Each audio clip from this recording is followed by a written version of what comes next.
கர்த்தருடைய வார்த்தைக்கு இந்த காலை வேளையில் செல்வோம். யோபுவின் புஸ்தகம் 33 அதிகாரம் 26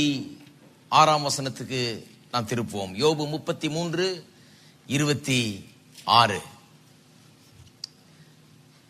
அவன் தேவனை நோக்கி விண்ணப்பம் பண்ணும்போது அவன் அவருடைய சமூகத்தை கம்பீரத்தோடு பார்க்கும்படி அவர் அவன் மேல் பிரியமாகி அந்த மனுஷனுக்கு அவனுடைய நீதியின் பலனை கொடுப்பார். ஜெபத்தை குறித்து போதித்து வருகிறோம். இதிலே முதலாவதாக நாம் ஏன் ஜெபிக்க வேண்டும் என்று போதித்தோம். அதை குறித்து பல வாரங்கள் போதித்தேன். கடவுளுக்கு தான் எல்லாம் தெரியுமே, நான் என்ன சொல்ல போறேன் அவருக்கு சொல்லி. நான் சொல்றது அவர் செய்ய போறதில்லை, அவர் செய்யறது தான் செய்ய போறாரு.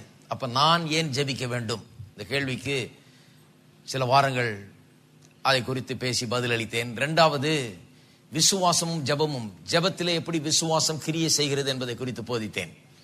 மூன்றாவதாக, ஜெபிக்கும் போதெல்லாம் பதிலை பெற்றுக்கொள்கிற விதத்தில் எப்படி ஜெபிப்பது, 100% பதிலை பெற்றுக்கொள்ளும்படி எப்படி ஜெபிப்பது என்பதை போதித்தேன். இதெல்லாம் பாருங்க, நான் கடந்த பல வருஷங்களா இங்க போதித்து வர்றேன். ஆனா இதை கேட்கிற சில ஆட்கள் நம்மள ஒரு சந்தேக கண்ணோட பாக்குறது, இவர் சரியாதான் போதிக்கிறாரா, எல்லாம் ஒரு மாதிரி போதிச்சா இவர் வேற மாதிரி போதிக்கிறாருன்னு. ஆனா இப்ப டிவி வந்தது ரொம்ப நல்லதா போச்சு. இப்ப காலையில கூட டிவி ஆன் பண்ணேன், ஒரு பிரபல வெள்ளக்கார பிரசங்கியார் போதித்துட்டு இருக்கிறார். நான் சொன்னதே தான் சொல்றாரு, ஒரு ஜெபம் கூட பதிலளிக்கப்படாமற் போக கூடாது. அதே வசனத்தை சொல்றாரு. நான் சொன்ன அந்த இயேசு எப்படி சொன்னார், பிதாவே என்னுடைய எல்லா விண்ணப்பங்களையும் நீர் கேட்கிறபடினால உமக்கு ஸ்தோத்திரம்னாரு. அந்த வசனத்தை சுட்டி காண்பித்து சொல்கிறார், ஜெபம் எல்லா ஜெபத்துக்கும் மறு உத்தரவு கொடுக்கப்படும். பதில் அளிக்கிற தேவன் அவர் பதிலளிக்க விரும்புகிறார். சரியான விதத்தில் ஜெபித்தால் நாம் ஜெபிக்கிற எல்லா ஜெபத்துக்கும் பதில் உண்டாயிருக்கும் என்று அவர் சொல்லுகிறார். நிறைய பேர் இந்தியர்கள் சொன்னா நம்ப மாட்டாங்க, வெள்ளக்காரங்க யாராவது சொன்னா நம்புவாங்க.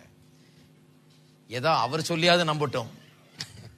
நீங்க நான் சொல்லி நம்புறீங்கன்னு நினைக்கிறேன். கர்த்தருக்கு ஸ்தோத்திரம். இப்ப டிவியை பார்த்த பிறகு எல்லாம் சொல்றாங்க, இப்பதான் விளங்குது எல்லாம் உங்களை மாதிரி தான் இருக்கிறாங்க, உங்களை நம்பாத ஆளுங்க மாதிரி தான் ஆளுகளை காணும்ன்றாங்க.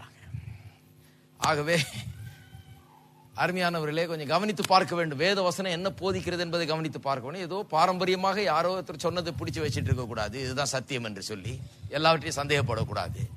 வேத வசனத்தை ஆராய்ந்து பார்க்க வேண்டும். 10 வழிமுறைகளை போதித்தேன்.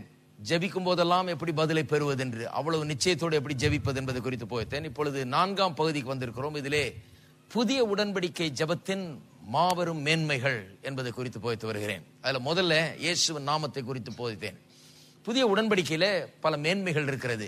பழைய உடன்படிக்கையின் கீழ் இல்லாத சில அற்புதமான காரியங்கள் புதிய உடன்படிக்கையில கொடுக்கப்பட்டிருக்கிறது. இது நியூ கான்ட்ராக்ட், ஒரு நியூ அக்ரிமெண்ட்.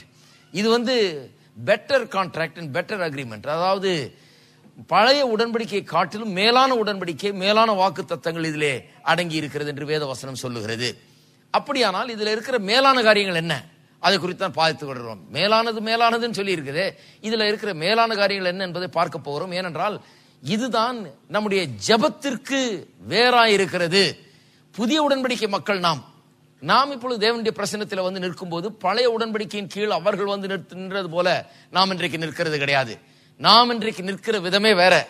அவருக்கு முன்னால நாம் இன்றைக்கு வரும்போது ஆபிரகாம் வந்தது போல வர்றதில்லை, ஈசாக்கு வந்தது போல வர்றதில்லை, யாக்கோபு வந்தது போல வர்றதில்லை, மோசே வந்தது போல வர்றதில்லை, எலியா வந்தது போல வர்றதில்லை. அவர்களை காட்டிலும் விசேஷமானவர்கள் நாம் என்று வேத வசனம் போதிக்கிறது. பழைய உடன்படிக்கை தீர்க்கதரிசிகள் எல்லாரிலுமே யோவான் ஸ்நானவன் தான் பெரியவனாம். ஆனால் தேவனுடைய ராஜ்யத்திலே சிறியவன் கூட அந்த பழைய உடன்படிக்கையின் கீழ் இருக்கிற பெரிய தீர்க்கதரிசியை காட்டிலும் பெரியவன் என்று இயேசுவே சொல்லி இருக்கிறார்.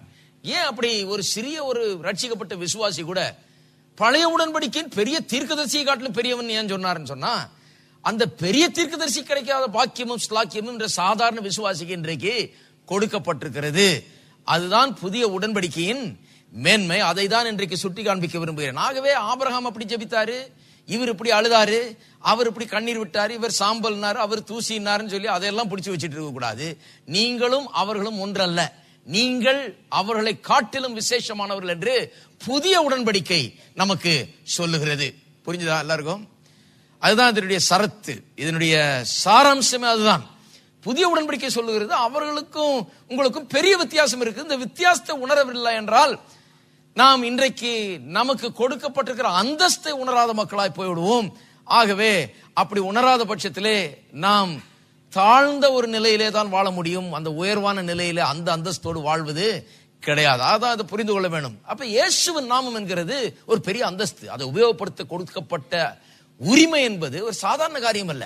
ஏன் என்று சொன்னால் அது ஒரு பவர் ஆஃப் அட்டர்னி மாதிரி. வானத்தையும் பூமி உண்டாக்கினவர் அவராலே என்று ஒன்றும் உண்டாக்கப்படவில்லை என்று வேதம் போதிக்கிறது. அப்பேற்பட்ட தேவன் நமக்கு அவருடைய நாமத்தை கொடுத்து நீ நல்லா தாராளமா உபயோகப்படுத்திக்கோ, என் நாமத்துல எதை வேணாலும் நீ நடத்திக்கோன்னு சொல்லிட்டு போயிருக்காரு. எத்தனை பேர் நினைக்கிறீங்க இது பெரிய மேன்மை என்று சொல்லி?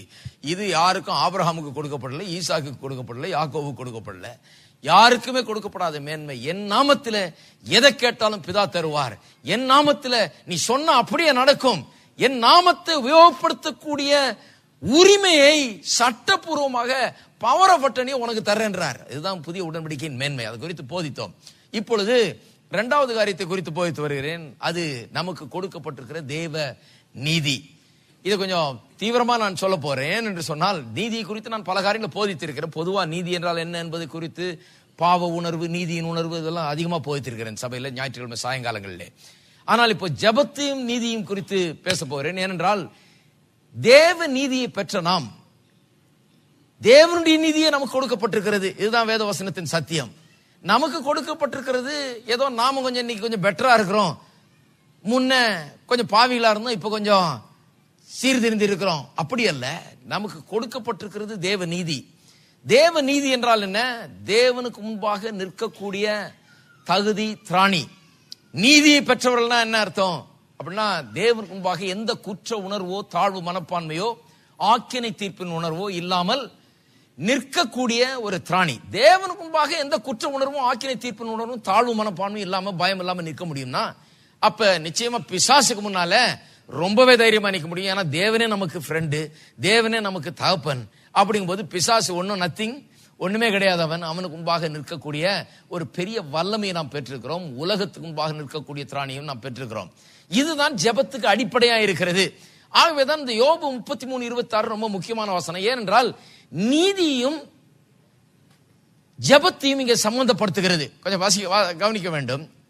அவன் தேவனை நோக்கி விண்ணப்பம் பண்ணும்போது, ஜெபத்தை பற்றி பேசுகிறதுங்க, தேவனை நோக்கி விண்ணப்பம் பண்ணும்போது அவன் அவருடைய சமூகத்தை கம்பீரத்தோடு பார்க்கும்படி, அதாவது பார்க்கும்படின்னு சொன்னா வெறும் பாப்பான்னு சொல்ல, பார்க்கும்படி அவர் அவன் மேல் பிரியமாகி. அப்படின்னா என்ன அர்த்தம்? தேவன் மனுஷன் அவருக்கு முன்பாக நின்று அவருடைய முகத்தை பார்க்கும்போது, அவருடைய சமூகத்தை பார்க்கும்போது அவன் கம்பீரத்தோடு பார்க்கும்படி அப்படின்னு சொன்னா கம்பீரத்தோடு பார்க்க வேண்டும் என்று விரும்புகிறார். இல்லைங்களா? வசனத்தெல்லாம் ரொம்ப கேர்ஃபுல்லா வாசிக்கணும். என்ன அங்க உள்ள என்ன இருக்குது அல்ல அதை பார்க்கணும். அவருடைய சமூகத்தை அவன் கம்பீரத்தோடு பார்க்கும்படி, ஜெபம் பண்ணும்போது விண்ணப்பம் பண்ணும்போது அவருடைய சமூகத்தை அவன் அழுது கொண்டே பார்க்கும்படி, கெஞ்சி கொண்டே பிச்சை எடுத்துக்கொண்டே பார்க்கும்படி அல்ல, அவருடைய சமூகத்தை கம்பீரத்தோடு, பெரிய ஒரு அந்தஸ்தோடு, மரியாதையோடு, பெரிய உரிமையோடு அங்கே நின்று அவருடைய சமூகத்தை அவன் பார்க்கும்படி அவர் அவன் மேல் பிரியமாகி. அப்படின்னா என்ன அர்த்தம்? அவன் அப்படி பார்க்க வேண்டும் என்று தேவன் விரும்புகிறார். ஆகவே அவர் அவன் மேல் பிரியமாகி அந்த மனுஷனுக்கு அவனுடைய நீதியின் பலனை கொடுப்பார் என்று சொல்லி இருக்கு. தமிழ்ல அவ்வளவு சரியா வரல. இங்கிலீஷ்ல ஒரு டிரான்ஸ்லேஷன் ரொம்ப அருமையா சொல்லி இருக்குது உள்ள அர்த்தத்தை. மனுஷனுக்கு அவனுடைய நீதி பலனை கொடுப்பார் என்பதற்கு பதிலாக அவனுடைய நீதியை அவனுக்கு திரும்ப கொடுப்பார். ஆதாம் எப்படி தேவனோடு சஞ்சரித்து தேவனோடு பேசக்கூடிய தகுதியும் தைரியத்தையும் பெற்றிருந்தானோ, அந்த தைரியத்தையும் அந்த தகுதியும் அவனுக்கு திரும்ப கொடுப்பார். ஆதாம் பாவத்தினால் அதை இழந்து விட்டான், தோட்டத்துக்கு வெளியே போய்விட்டான், தேவனுக்கு தூரமாகி விட்டான். அதன் பிறகு மனுக்குலமே அந்த நிலையில தான் இருக்குது. தேவனுக்கு தூரமாக இருக்கிறார்கள், தேவனை அவருக்கு அருகே வர பயப்படுகிறார்கள்.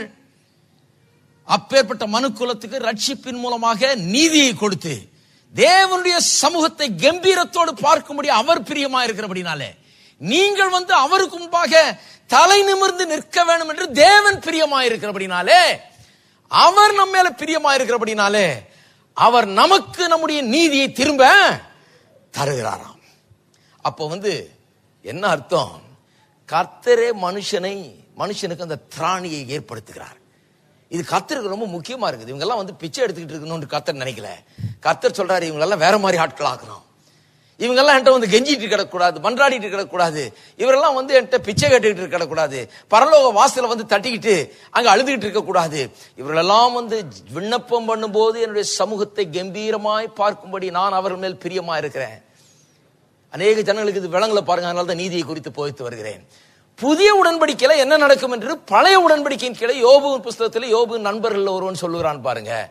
அவன் விண்ணப்பம் பண்ணும்போது அவன் அவருடைய சமூகத்தை கம்பீரத்தோடு பார்க்கும்படி அவர் அவன் மேல் பிரியமாகி அவனுடைய நீதியை அவனுக்கு திரும்ப கொடுத்தார். இதை காட்டில் ஒரு வல்லமையுள்ள வசனத்தை எப்படி கண்டுபிடிக்கிறது? அவன் விண்ணப்பம் பண்ணும்போது, அப்ப நீங்க எப்படி வர்றீங்க, எப்படி ஜெபிக்கிறீங்க, எப்படி விண்ணப்பங்களை ஏறெடுக்கிறீர்கள் என்பது ரொம்ப கர்த்தருக்கு முக்கியமா இருக்கிறது. நான் சொன்னேன் இல்லையா, உங்க பிள்ளை வந்து ஒரு ஐஸ்கிரீம் வேணும்னு உடனே உங்கள்கிட்ட வந்து, அப்பா நான் பிச்சை போடும்படி கேட்கிறேன், தயவு செய்து இன்றைக்காவது ஒரு ஐஸ்கிரீமை வாங்கி தருவீர்களா, தயவு பண்ணி இரக்கம் கொண்டு எப்படியாவது எனக்கு ஒரு ஐஸ்கிரீமை பிச்சை போடுவீங்களா? இப்படிதான் ஜெபம் பண்றாங்க நிறைய பேர். ஆண்டவரே நான் பிச்சை போடும்படி கேட்கிறேன், பிச்சையாய் கேட்கிறேன் ஆண்டவரே, நான் அழுது கேட்கிறேன், நான் கெஞ்சி கேட்கிறேன். கர்த்தர் சொல்றாரு, எனக்கு இது அசிங்கமா இருக்குது. உங்களுக்கு எப்படி உங்க பிள்ளை அப்படி கேட்டா அசிங்கமா இருக்குமோ? உங்க பிள்ளை கேட்டா பொறுத்துக்குவீங்களா? நீங்க அக்கம் பக்கத்துல பக்கத்து வீட்டுக்காரன் பாத்திர போறான்னு பயப்படுவீங்க. அவன் பார்த்தா என்ன சொல்ல, என்ன பிள்ளையோ என்ன தகப்பன பாரு, ஒரு ஐஸ்கிரீமுக்கு அந்த பிள்ளை வந்து மன்றாடி கிடக்குது. நாளெல்லாம் அப்பா பிச்சை போடுவீங்களா, ஒரு ஐஸ்கிரீம் பிச்சை போடுவீங்களா, கெஞ்சி கேட்கிறப்பா, எப்படியாவது ஒரு ஐஸ்கிரீமை பிச்சையா கொடுப்பீங்களா அப்படின்னு கேட்டுக்கிட்டே இருக்குது. என்ன தகப்பன் என்ன கொடூரமானவனா இருப்பான் போல இருக்குன்னு பக்கத்து வீட்டுக்காரன் நினைப்பான் பாருங்க. நான் சொல்லுகிறேன், கிறிஸ்தவர்கள் இப்படி ஜெபம் பண்ணும்போது உங்களை சுற்றி இருக்கிறவர்கள் நம்முடைய தேவனை குறித்து என்ன நினைப்பார்கள் என்பதை எண்ணி பார்க்க வேண்டும்.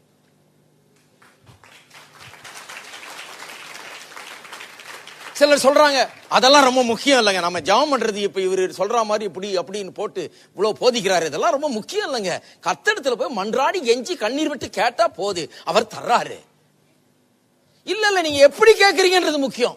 கர்த்தரிடத்துல வந்து நீங்க கெஞ்சுறீங்களா, நீங்க கூப்பாடு போடுறீங்களா, அழுவுறீங்களா, கண்ணீர் விடுறீங்களா, அழுது புரள்றீங்களா, கெஞ்சுறீங்களா, பிச்சை கேட்கறீங்களா, இதெல்லாம் முக்கியம் இல்லைன்னு சொல்ல முடியாது. இது ரொம்ப முக்கியம். எந்த விதத்துல முக்கியம்? கர்த்தருடைய மரியாதை அந்தஸ்தையும் கெடுக்கிறவர்களா இருக்கிறோம். அநேக கிறிஸ்தவர்களுடைய கெடுத்து கொண்டிருக்கிறார்கள் கர்த்தருடைய மரியாதை அந்தஸ்து. அவரை போல ஒரு பரலோக தகப்பன் இந்த உலகத்துல பார்க்கவே முடியாது. ஆனால் அவரை இந்த உலகத்துக்கு எப்படி சித்தரித்து காண்பிக்கிறார்கள், இவர் கொடூரமான தேவன். நான் வந்து கடந்து கடுங்காப்பி குடிச்சு, காப்பியில பால் இல்லாம சர்க்கரை இல்லாம, அது கடுங்காப்பி, கசக்கரை காப்பி, கடுங்காப்பி குடிச்சு, சிலர் சொல்றாங்க வாயில என்னுடைய எச்சையை கூட நான் முழுங்காம நான் உபவாசம் இருந்து கத்திடத்துல நான் கேட்டுக்கொண்டு. அப்ப வெளியில இருக்க என்ன நினைப்பான், இவங்க கடவுள் ரொம்ப பயங்கரமான ஆள் போல இருக்குது, இவனை பட்டினி போட்டு ஒரு வழி பண்ணி இவன் கண்ணீர் விட்டு கிடந்து புரள்ற வரைக்கும் அவர் ஒன்றும் தரமாட்டார் போல இருக்கு, அதனாலதான் பாவம் என்ன நேரம் பார்த்தா உபவாசம்னே கிடக்குறான் அப்படின்னு தான் வெளியில இருக்கவான் யோசிப்பான். தப்பான காரியத்தை நாம் தப்பான விதத்துல தேவனை சித்தரிக்கிறோம். நான் சொல்லுகிறேன் அவமானம் தேவனுக்கு அது. நான் சொல்லுகிறேன், நீங்கள் கம்பீரமாய் அவருடைய சமூகத்தை பார்க்க வேண்டும் என்பது தேவனுக்கு பிரியமாயிருக்கிறது. என்ன அவ்வளவு சொல்றது, நான் தேவன் அதில் பிரியமாயிருக்கிறார், அவர் அதில் ரொம்ப இன்ட்ரெஸ்டடா இருக்கிறார். நீங்க எப்படி வர்றீங்கன்றது ரொம்ப இன்ட்ரெஸ்ட். உங்க அப்ரோச், நீங்க எப்படி ஜெபிக்கிறீங்க, எந்த விதமான கான்பிடன்ஸோட வரீங்க, எந்த தைரியத்தோடு வரீங்க, எப்படி கேட்கிறீங்க, எப்படி தலை நிமிர்ந்து இருக்கிறீங்க, எப்படி உங்களுடைய தேவனுடைய பிள்ளைகளா இருக்கிறீர்கள், இதை கர்த்தர் பார்க்கிறார். உங்க பிள்ளை நல்லா உடுத்திக்கிட்டு நல்லா வந்து தலை நிமிர்ந்து நின்று ஆள் பார்க்கறதுக்கு ஜோரா இருக்கும் போது நீங்க என்ன பண்றீங்க? உள்ளுக்குள்ள உங்களுக்கு ரொம்ப பெருமை இல்ல? பா எப்படி இருக்கான் பாரு, ஆள் வளர்ந்து ஜோரா இருக்கிறான், ஜோரா ட்ரெஸ் பண்ணி இருக்கிறான், ஆள் நீட்டா இருக்கிறான், புத்திசாலியா இருக்கிறான். நீங்க நினைக்கிறீங்களா கர்த்தர் என்ன நினைக்கிறாருன்னு? கர்த்தர் நினைக்கிறாரு, நான் சொல்றேன், அவன் மேல பிரியமா இருக்கிறார். அவன் அப்படி வரணும் தான் அவர் விரும்புகிறார். எப்படியோ தெரியல, கிறிஸ்தவத்துல சில காரியங்கள் எல்லாம் நம்ம தலைகீழா போதிச்சிட்டோம் பாருங்க. கொஞ்சம் நல்ல சட்டை போட்டு வந்து அந்த காலத்துல என்ன சொல்லிட்டாங்க, பெருமை வந்திருக்குது உனக்கு, தெரியுது, உன் சட்டையை பார்த்தே தெரியுது உனக்கு, பெருமை தாண்டவமாடுகிறது.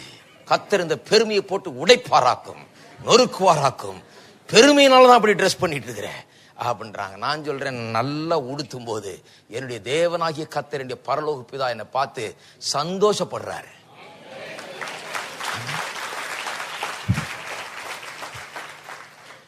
எனக்கு தெரியும் சிலர் ஜனங்களுடைய அனுதாபத்தை சம்பாதிக்கிறதுக்காக நல்லா உடுத்துறது இல்ல.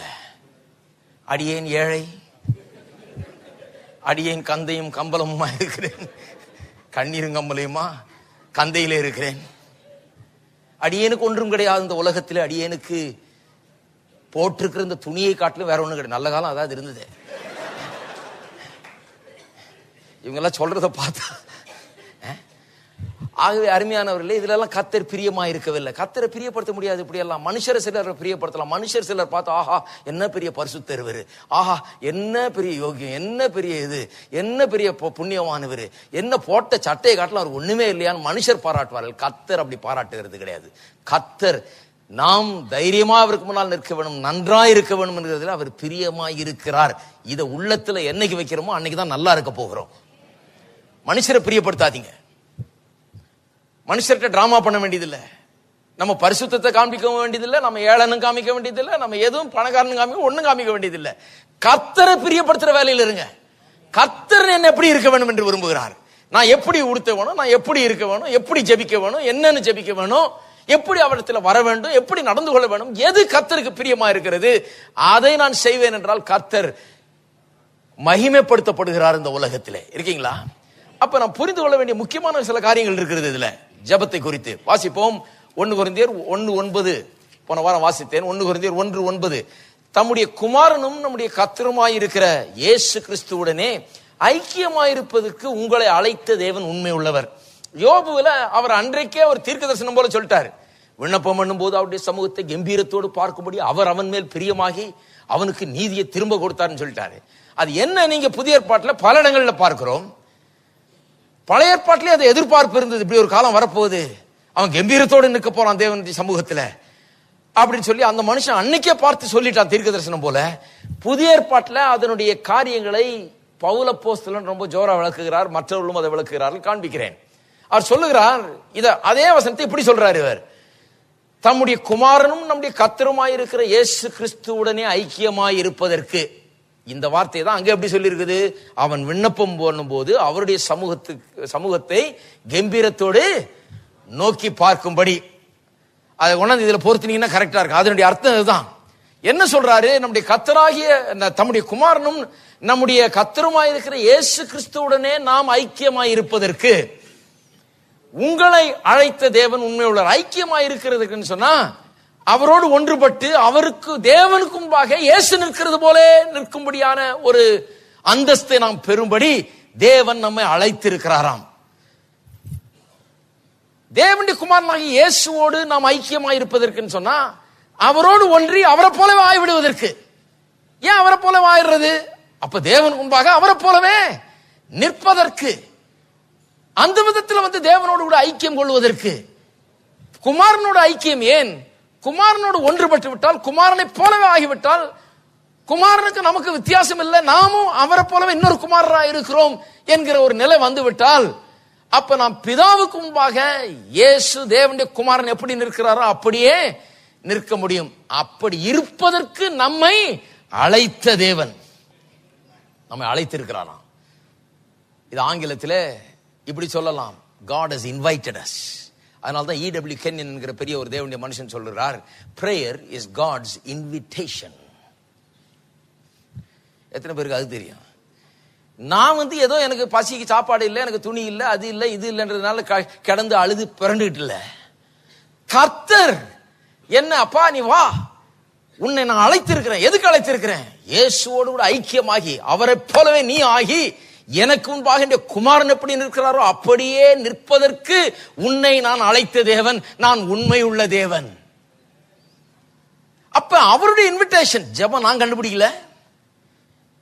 எனக்கு திடீர்னு ஐடியா ஒன்று தோணல. உங்களுக்கு எல்லாம் சாப்பாடு இல்லைன்னா, துணிமணி இல்லைன்னா, உங்களுக்கு ஏதாவது பிரச்சனைனா, வியாதினா கடந்து அழுது பொருளுங்க, கர்த்தர் ஏதாவது செய்வார் அப்படின்னு நானோ அல்லது எந்த பிரசங்கியாரோ ஜெபத்தை கண்டுபிடிக்கலங்க. ஜெபம் என்கிறது தேவன் கொடுத்த அழைப்பு. மனுக்குலத்துக்கு ஒரு அழைப்பை கொடுக்கிறார். இயேசு கிறிஸ்துவின் மூலமாக அவரோடு ஐக்கியமாகி அவரை போலவே எனக்கு முன்பாக நீங்க நிற்கும்படியாக அழைத்த தேவன்.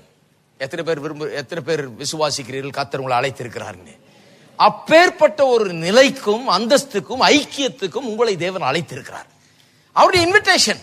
நான் ஜெபிக்கிறேன்னா அவர் மட்டும் என்னை இன்வைட் பண்ணலன்னா நான் வரவே முடியாது. தேவன் யாரு, நான் யாரு?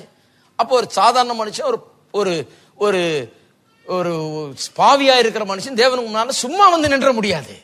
தேவன் அவனை நீதியை கொடுத்து, அவனுக்கு திரும்ப கொடுத்து, அவர் அவன் மேல பிரியமாயிருந்து அவனுக்கு நீதியை திரும்ப கொடுத்து, அவர் சமூகத்தில் அவன் வந்து கம்பீரமாய் நிற்கும்படி அவர் செய்யாவிட்டால் எந்த மனுஷனும் எப்பேற்பட்ட பெரிய எல்லாம் துறந்து எல்லாத்தையும் கழட்டி எரிஞ்ச ஆளா இருந்தா கூட சரி, சந்நியாசம் பூண்டு அதையும் இதையும் விட்டு எல்லாத்தையும் பூண்டு இருந்தா, எல்லாத்தையும் திறந்து இருந்தா கூட அங்க வந்து அவருக்கு முன்னால் நிற்க முடியாது. ஏனென்றால் வேதம் சொல்லுது, உன்னுடைய நீதி எல்லாம் அழுக்கும் கந்தையுமாய் இருக்கிறது என்று சொல்லி அவருக்கு முன்னால வந்து நிற்கவே முடியாது. அப்ப எசன்ஸ் என்ன, இதனுடையது என்ன? கர்த்தர் ஒரு மனுஷன் மேல பிரியமாகி அவனுக்கு நீதியை திரும்ப தராவிட்டால், கர்த்தர் அவனுக்கு ஒரு திராணியை திரும்ப தராவிட்டால், அவனுக்கு ஒரு அந்தஸ்தை தராவிட்டால், அவனை பிள்ளை என்று அழைக்காவிட்டால், கர்த்தர் நீ வான்னு சொல்லி அவனுக்கு ஒரு இன்விடேஷனை கொடுக்காவிட்டால் எவருமே அவருடைய சமூகத்தில் நுழையவே முடியாது. இதனுடைய அற்புதம் என்னன்னா, நம்முடைய தேவனாகிய கர்த்தர் நம்மை அழைத்து விட்டார். He has given us a standing invitation. அழைப்பு நமக்கு கொடுக்கப்பட்டிருக்கிறது. இன்விடேஷன் கார்டை கையில வச்சிட்டு இருக்கிறேங்க, இதுதான் இந்த இன்விடேஷன். எல்லாம் இன்விடேஷனை வச்சிருக்கீங்களா, உணர்ந்தீங்களா? இன்விடேஷன் சுமந்துக்கிட்டே இருக்கணும். இது சொல்லுது, நான் வரலாம் தேவனுக்கு முன்பாக, தேவனுடைய சமூகத்தில் வரும்படியாக அழைக்கப்பட்டவன். தேவன் என்மேல் பிரியமாகி என்னுடைய நீதியை எனக்கு திரும்ப தந்திருக்கிறார். ஏன்? நான் அவருடைய சமூகத்துக்கு முன்பாக கம்பீரமாய் நிற்கும்படியாக அப்படி செய்திருக்கிறார் இல்லைங்களா? அப்ப என்ன பண்ணியிருக்கிறார்? நீதியை திரும்ப தந்திருக்கிறார்னா எப்படி? முதல்ல நம்மை பிள்ளைகளாக்கி இருக்கிறார். அவர் நமக்கு தகப்பனாகி விட்டார். அப்ப தகப்பனுடைய சமூகத்தில் எப்படி பிள்ளை நுழைய முடியுமோ அப்படி நாம் நுழையலாம். தகப்பன்றதை பார்த்தோம் போன வாரம். இன்றைக்கு தகப்பனாக இருக்கிறவர், நம்மை பிள்ளைகளா ஆக்கினவர், அவர் சொல்லுகிறார், உனக்கு இந்த நீதியின் மூலமாக ஐக்கியத்தை, என்னோடு கூட ஐக்கியத்தை நான் ஏற்படுத்தி இருக்கிறேன்னு சொல்றார். இந்த ஐக்கியத்தை பற்றி என்னவென்று சில காரியங்களை சுட்டி காண்பிக்க விரும்புகிறேன். நீதியை கொடுத்தது மட்டுமல்ல, பிள்ளைகளாக்குனது மட்டுமல்ல, அவர் நமக்கு தகப்பனா இருக்கிறது மட்டுமல்ல, நமக்கு ஐக்கியத்தை அவர் கொடுத்திருக்கிறாராம். நான் சொல்லுகிறேன், நம்ம அழைத்த தேவன் என்று சொல்லி இருக்கிறது, அவர் உண்மை உள்ளவர் சொல்லி இருக்குது. எத்தனை பேர் நம்புறீங்க அவருடைய அழைப்பை? அவர் அழைத்தார்னா நிச்சயமா அது நல்ல அழைப்பு தான். அழைச்சிட்டு அப்புறம் ஏன் வந்தேன்னு கேட்க மாட்டார் இல்லையா? வான்னு சொல்லிட்டு உன்னை யார் வர சொன்னதுன்னு கேட்க போறாரா? கிடையாது. இதுலதான் நம்முடைய தைரியமே அடங்கி இருக்குது. இதுலதான் நம்முடைய ஜபத்துக்கு அடிப்படையே இருக்குது. அதனாலதான் சொல்றாரு, அழைத்த தேவன் உண்மை உள்ளவர். நான் உன்னை அழைத்திருக்கிறேன், நான் உண்மை உள்ளவர். அழைச்சேன்னா அழைச்சது அவ்வளவுதான். நான் அழைச்சிருக்கேன்னா அதை நான் கேன்சல் பண்றது கிடையாது. நான் உன்னை தெரிந்து கொண்டிருக்கிறேன், நான் உன் மேல பிரியமா இருக்கிறேன், நான் உனக்கு நீதியை திருப்பி கொடுத்திருக்கிறேன், உனக்கு தகுதி உண்டு பண்ணி இருக்கிறேன்னு சொன்னா நான் உண்மை உள்ள தேவன். நான் அதை மாற்றிக்கொள்கிறது கிடையாது. இதுதான் ஜெபத்துக்கு அடிப்படையாக இருக்கிறது. இதுதான் புதிய உடன்படிக்கையின் ஜெபத்துக்கு அஸ்திபாரமா இருக்கிறது. கர்த்தர் அழைச்சிருக்கிறார். நான் எவ்வளவு நல்லவன், நான் எவ்வளவு யோகியன்றதல்ல. கர்த்தர் என் மேல பிரியமா இருக்கிறார். கர்த்தர் தம்முடைய குமாரன் ரத்தத்தை கொண்டு என்னுடைய பாவங்களை என்னை கழுவி என்னை சுத்தமாக்கி என்னை அவரோடு கூட ஐக்கியமா இருப்பதற்கு என்னை அழைத்து விட்டார். I am invited guest. நான் வீட்டில் ஒரு குழந்தை பிள்ளையா இருக்கிறேன், அவர் தகப்பனா இருக்கிறாரு, நான் அழைக்கப்பட்டவன், ஆகவே நான் நுழைகிறேன். இதுதான் அடிப்படை. சரி, இன்னும் சில காரியங்களை பார்ப்போம். ஜெபம் தேவனிடத்திலிருந்து நமக்கு கொடுக்கப்பட்டிருக்கிற அழைப்பு என்று சொன்னேன். உண்மையாகவே தேவன் நம்மை நீதிமான்கள் ஆக்கி நமக்கு அவருக்கு முன்பாக வந்து நிற்கக்கூடிய தகுதியை கொடுக்காவிட்டால் நம்மை ஐக்கியத்துக்கு என்று அழைப்பாரா? ஐக்கியம் கொள்வதற்கு தகுதியை கொடுக்காமல் ஐக்கியத்துக்கு வா அழைப்பாரா? தகுதியை கொடுத்து விட்டபடினாலதான் ஐக்கியத்துக்கு வா என்று சொல்லுகிறார். திருப்புவோம் 1 யோவான் 1 அதிகாரம் 1 வசனத்திலிருந்து வாசிக்கிறேன், 4 வசனம் வரை. 1 யோவான் 1 முதல் 4 வரை. ஆதி முதல் இருந்ததும் நாங்கள் கேட்டதும் எங்கள் கண்களினாலே கண்டதும் நாங்கள் நோக்கி பார்த்ததும் எங்கள் கைகளினாலே தொட்டதுமாயிருக்கிற ஜீவ வார்த்தை குறித்து உங்களுக்கு அறிவிக்கிறோம். அந்த ஜீவன் வெளிப்பட்டது பிதாவினிடத்திலிருந்தும் இருந்ததும் எங்களுக்கு வெளிப்பட்டதுமான நித்தியமாயிருக்கிற அந்த ஜீவனை நாங்கள் கண்டு அதை குறித்து சாட்சி கொடுத்து அதை உங்களுக்கு அறிவிக்கிறோம். அதாவது என்ன சொல்றாரு? இயேசுவை எப்படி பார்த்தோம், கைகளினால் தொட்டோம் என்றெல்லாம் சொல்லுகிறார். அதை குறித்து சாட்சி கொடுத்து அதை உங்களுக்கு அறிவிக்கிறோம்னு சொல்றாரு. நீங்களும் எங்களோட ஐக்கியம் உள்ளவர்களாகும்படி. அப்படின்னா என்ன அர்த்தம்? ஏதோ வெறும் இந்த உலக பிரகாரமான ஐக்கியம் ஒண்ணு கிடையாது. நீங்களும் எங்களோட ஐக்கியம் உள்ளவர்களாகும்படினா நீங்களும் எங்களை போலவே ஆகும்படி. நாங்க அவர்களை தொட்டோம், அவரை கண்டோம், அவரை அறிந்து கொண்டோம். அதை குறித்து இன்றைக்கு உங்களுக்கு சாட்சி கொடுக்கிறோம். அவருக்கு முன்பாக இன்றைக்கு நிற்கக்கூடிய திராணியை நாங்கள் பெற்றிருக்கிறோம். நீங்களும் அதே போல எங்களோட ஐக்கியமாகும்படினா எங்களை போலவே நீங்களும் ஆகும்படி நாங்கள் கண்டும் கேட்டும் இருக்கிறதை உங்களுக்கும் அறிவிக்கிறோம். எங்களுடைய ஐக்கியம் பிதாவோடும் அவருடைய குமாரனாகிய இயேசு கிறிஸ்துவோடும் இருக்கிறது. உங்கள் சந்தோஷம், கவனிங்க, உங்களுடைய சந்தோஷம் நிறைவாயிருக்கும்படி இவைகளை உங்களுக்கு. அப்பனா இதை வாஸ்தவம்னா உனக்கு சந்தோஷம் வரணும்ன்றாரு. நான் என்னமோ ஏதோ குப்பையோ தூசியோ சாம்பலோ புழுவோ பூச்சியோ அப்படி நினைத்துக் கொண்டிருக்கிற கிறிஸ்தவனே, உனக்கு நான் சொல்லுகிறேன் என்று சொல்றாரு. என்ன சொல்லுகிறேன்? நீ ஐக்கியத்து என்று அழைக்கப்பட்டவன். நாங்கள் பிதாவோடும் இயேசு கிறிஸ்துவோடு ஐக்கியம் கொண்டிருக்கிறோம். இதை நிறைவேற்றதான் இயேசு இந்த உலகத்தில் வந்தார். அவரை நாங்கள் கண்டோம், அவரை தொட்டிருக்கிறோம், அவரை குறித்து நாங்கள் சாட்சி எடுக்கிறோம். அவர் வந்த வேலையை முடிச்சுட்டு போயிருக்கிறாரு. பிதாவோடு, அவரோடு கூட குமாரனோடும் பிதாவோடும் எங்களுக்கு இன்றைக்கு ஐக்கியம் உண்டாயிருக்கிறது. எதை உண்டாக்க வந்தாரோ அதை செஞ்சு முடிச்சுட்டு போயிருக்கிறாரு. நாங்க இன்றைக்கு பிதாவோடும் குமாரனோடும் ஐக்கியம் உள்ளவர்களா இருக்கிறோம். நீங்களும் எங்களோட வந்து சேர்ந்து கொள்ளலாம். எங்களோடவே இந்த ஐக்கியத்தை நீங்களும் அனுபவிக்கலாம். உங்கள் சந்தோஷம் நிறைவாயிருக்கும்படி இதை நான் உங்களுக்கு எழுதுகிறேன். எவ்வளவு சிம்பிள் பாருங்க, அருமையான ஒரு காரியம். அப்பனா என்ன அர்த்தம்? சொல்றாங்க, இயேசு வந்து எல்லாம் பண்ணி முடிச்சுட்டு போயிட்டாரு. தேவனோடு நம்ம சேர்க்கும்படியா ஐக்கியம் கொடுக்கும்படியா வந்தவர் எல்லாத்தையும் செஞ்சு முடிச்சுட்டு போயிருக்காரு. நாங்கெல்லாம் அதை அனுபவிச்சுட்டு இருக்கிறோம். நீங்களும் வந்து எங்களோட சேர்ந்து கொள்ளுங்கள்.